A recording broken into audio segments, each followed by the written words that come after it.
ধরে লেখালেখি করেছি, একটু অভিজ্ঞতা শেয়ার করার চেষ্টা করতেছি।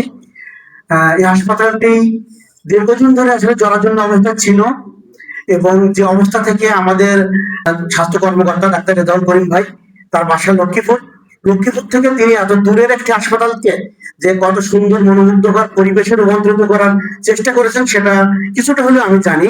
কারণ হাসপাতাল নিয়ে আমি বেশ কয়েকটি নিউজ করেছি।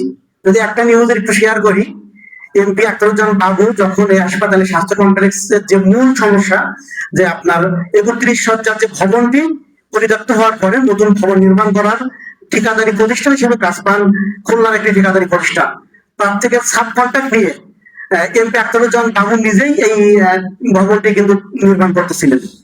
অথচ তিনি এই এলাকার একজন জনপ্রতিনিধি, তিনি আরো কাজটাকে সঠিকভাবে বুঝে নেওয়ার চেষ্টা করবেন, সেটা না করে বিপরীত দিকে কি করছেন, এই হাসপাতালের যে ভবনটি মূল সমস্যার ভবন, এটি যখন নির্মাণে মানে বিলম্ব হচ্ছিল, তখনই আমি একটা নিউজ করি, যখন এই হাসপাতালে একটা নির্দিষ্ট ডেট ছিল, ওই ভবনটির ডেট শেষ হয়ে যায়, তারপরও মাত্র 11% কাজ সম্পন্ন হয়, অথচ বড় ধরনের বিল এখান থেকে উত্তোলন করা হয়।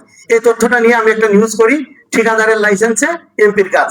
অর্থাৎ এই যে ভবনটি নির্মাণের জন্য যে ঠিকাদার ছিল, তিনি কিন্তু এই কাজটি করতে পারেননি, প্রভাব দেখিয়ে তার লাইসেন্সটা ভাড়া নিয়ে স্থানীয় সংসদ সদস্যই তিনি এই কাজটি করতেছিলেন, যেটা একজন সংসদ সদস্য হিসাবে তার নিজ এলাকায় কোনো ঠিকাদারি কাজ করার কোনো এখতিয়ার তার থাকে না।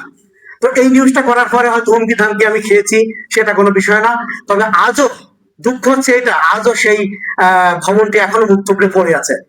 যে যতই বক্তৃতা দেই না কেন, স্বাস্থ্য অধিদপ্তর থেকে যতই ডাক্তার এখানে আসুক না কেন, আমি মনে করি এখানে যদি এই ভবনটি সম্পন্ন না করা যায়, তাহলে এই হাসপাতাল আরো মুখ দেখবে না। এই যে রেজাউল করিম ভাই, ইনার আন্তরিকতার আমি কোনো ঘাটতি পাইনি। আমি যখন যে তথ্য চেয়েছি তিনি আমাকে দিয়েছে এবং আমাদেরকে সহযোগিতা করেছিলেন। এই হাসপাতালের চিকিৎসকদেরকে পদায়নের জন্য আমরা মানবাধিকার পর্যন্ত করেছি। হাসপাতালের মূল সমস্যা আসলে চিকিৎসক, আমি মন্ত্রণালয়ে কথা বলার চেষ্টা করেছি, ডিজি মহোদয়ের সাথে কয়েকবার কথা বলেছি, পরিচালকের সাথেও কথা বলেছি। তবে দেখা যায় কি, এই হাসপাতালে যে ডাক্তার আসে, সে ডাক্তার আসলে এখানে আমরা তাকে থাকার জায়গা দিতে পারি না। এখানে একটা আধুনিক ডরমেটারি নাই। একটা কনসালটেন্ট যিনি 6ষ্ঠ গ্রেডের একটা পদমর্যাদার অফিসার, তিনি এখানে এসে আসলে এই জরাজীর্ণ যে ডরমেটারি আছে, এখানে থাকতে তিনি নিশ্চয় স্বাচ্ছন্দ্য বোধ করবেন না। এজন্য আমি মাননীয় এমপি মহোদয়ের কাছে মানে জোর দাবি জানাবো যে হাসপাতালে ডাক্তার পদায়ন আসবে, আবার ডাক্তাররা যদি এখানে থাকার পরিবেশ নিশ্চিত না করতে পারি, এটা আমাদের গয়রাবাসীর ব্যর্থতা। আমরা যদি একটা আধুনিক ডরমেটারি নির্মাণ না করে দিতে পারি, এবং পাশাপাশি 31 শয্যার যে ভবনটি রয়েছে মুক্ত পড়ে আছে, এটা রিটেন্ডারের মাধ্যমে যদি আমরা কার্যক্রম শুরু না করতে পারি, তাহলে এই হাসপাতালের আদৌ সুফল মানে আদৌ আমাদের এই মৌলিক চিকিৎসা যে আমরা আমাদের উপকূলের মানুষ যে আমরা চিকিৎসা বঞ্চিত হচ্ছি, এটা থেকে রক্ষা করা সম্ভব না। এজন্য আমি মাননীয় এমপি মহোদয়ের কাছে জোর দাবি করব যে যত দ্রুত সম্ভব মুখ থুবড়ে পড়ে থাকা এই 31 শয্যার ভবনটি কাজ শুরু করা এবং পাশাপাশি একটা আধুনিক ডরমেটারি আনার ব্যবস্থা করার জন্য আমি অনুরোধ করছি।